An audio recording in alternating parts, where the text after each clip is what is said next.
Hey guys, it's Mandy, and it's Wednesday, January something, I have no idea. I guess I can find out. It's January 10th. How is it January 10th? I'm in my car, and I'm in the parking lot of the gym, and I've decided, because I want to get my workout in, and I also want to do work. So yeah, I was like, okay, what's the most efficient way to do this? And it's like, yeah, would I like to go to a temperature controlled place with like free coffee and a view and, you know, stable Wi-Fi? Absolutely.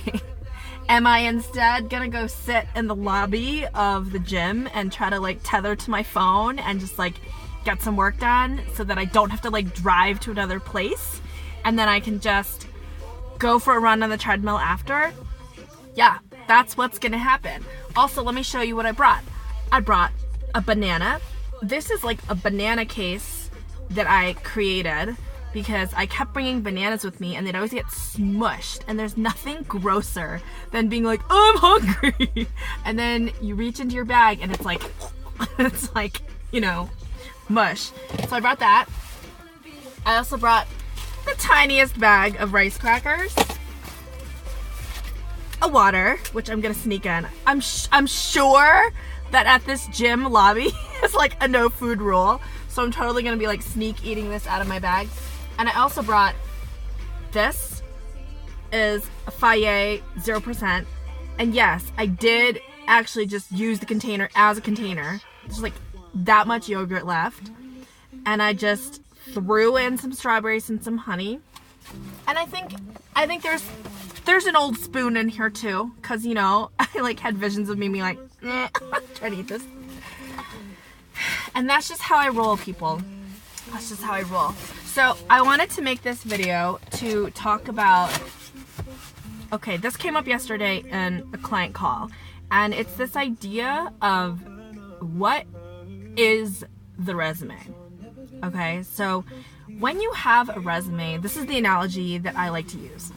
The analogy is that the resume is like a key, and the key opens a single door. It doesn't open 50 different doors. It opens one door, and that door is simply the gut check of the person being like, do I want to call this person, this candidate, for an interview? Yes or no? Like, that's the only question that you're answering. So when you have a resume that has a lot of content, right? I'm talking like encyclopedic, you know, a lengthy thing with, you know, because I get it, you know, we on our resume, it's like the only way we can communicate with the outside world, right? No, people don't meet us in person. So we tend to be exhaustive because we're like, well, I don't want to miss anything. I don't want to, like, what if I don't talk about the fact that I have experience with project management, and then that's exactly what they're looking for, and then I'm not chosen to be, you know, to come in for the interview? And my response to that is, it's not meant to be encyclopedic. It is meant to be, I mean, imagine you're a recruiter or an HR person, anyone who's like the gatekeeper. You're looking at a stack of resumes, and you maybe spend, I'm not kidding, 10 seconds on each one. You're like, okay, right? Like, someone forwards it, you open it in preview. You don't even like download it and look at it. Like, you open it in preview. You're like, you know, you spend 10 seconds on it. And there are just some basic questions that you're asking yourself. And it starts with, yeah, am I seeing enough that I would want to speak to this person, take the time to reach out to them, to schedule a call, invite them for an interview? Like, that's the only hurdle that your resume is there to pass. Okay?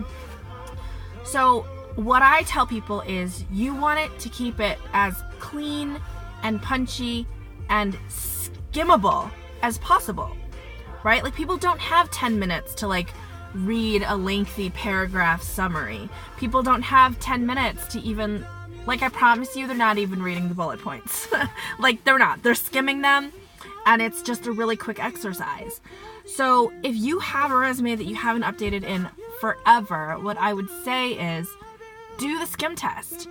give it to a friend, give it to your husband or wife or partner, and say, you know, what are your first impressions when you have like 10 seconds to look at this thing?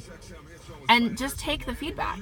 So the most important things that people are going to look at, they're going to look at your name, where you live, like, okay, is this person in New York? Are they in, you know, California? Like, where are they? They're going to look at the names of the companies that you've worked at, and they're going to look at your titles. And they might skim some of the other stuff, and then they look at the bottom for like the additional skills thing. Ooh, the Lady Gaga song. Love this song. Okay, sorry. So then they're going to skim to the bottom, and they're going to look for like any interesting things, like, oh, does this person enjoy, you know, skiing in the Alps, or does this person volunteer at the animal hospital, right? Like, so all you're doing in this 10 seconds is you're establishing your credibility, and that's kind of it. And so if you try to like shove anything else into that, it actually becomes overwhelming, or worse, distracting. And when people are overwhelmed and distracted, they literally put the resume down and they move on to the next, because they're like, I can't even, like, it's too much, like, I can't even handle it, you know. And the music finally turned off, because I think my car was like, I don't think you're listening to this. I am listening to it. Come back.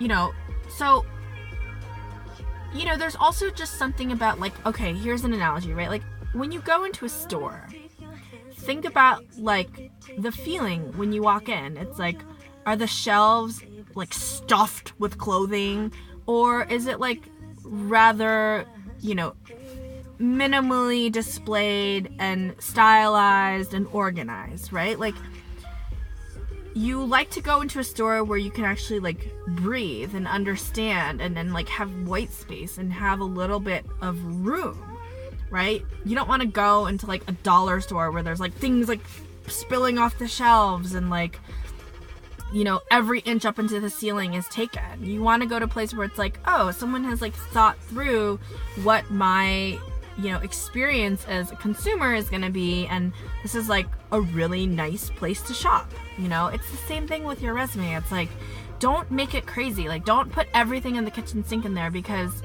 it's a bad user experience. Like, someone reading that is gonna get a headache, you know? So, yeah, I mean, that's it. That's the video for today.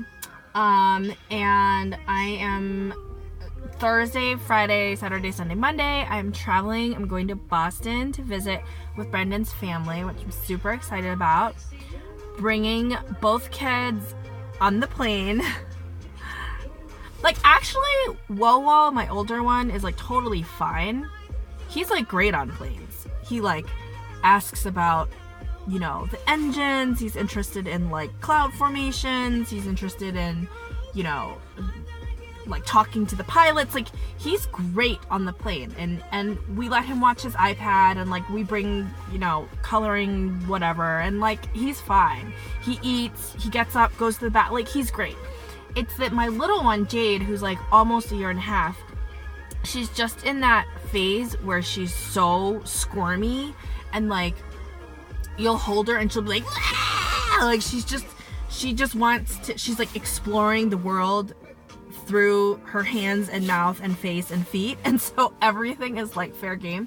So we're bringing the car seat, but now I'm like, oh my god, like what am I gonna, like I'm gonna be like carrying this like 40-pound fucking thing, and then like, you know, also she's in like a vocalization stage where everything is like like all the time. So, but I'm not like Georgia Jamal Clooney. Like, I'm not gonna hand out, you know, Bose headphones to like the people around me. I'm just gonna be like, sorry, you know. So I'm excited for that though. That'll be great, and maybe I'll send you guys a video from Boston.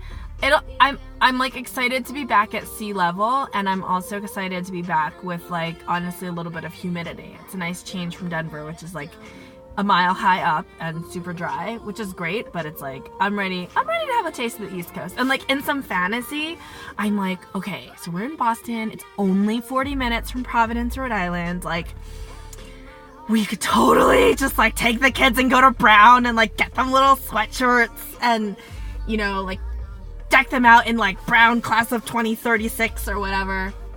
And then you know, go to Kebab and Curry and like walk around and take pictures and be like, but Brendan was like, I don't know if we have time for that. I'm like, I know, but like, could you and I just sneak to Providence and have some curry? Like, is that weird? Is that possible? So, yeah. All right. Well, that concludes today's car series, and I'm gonna go get some work done. Peace out, guys.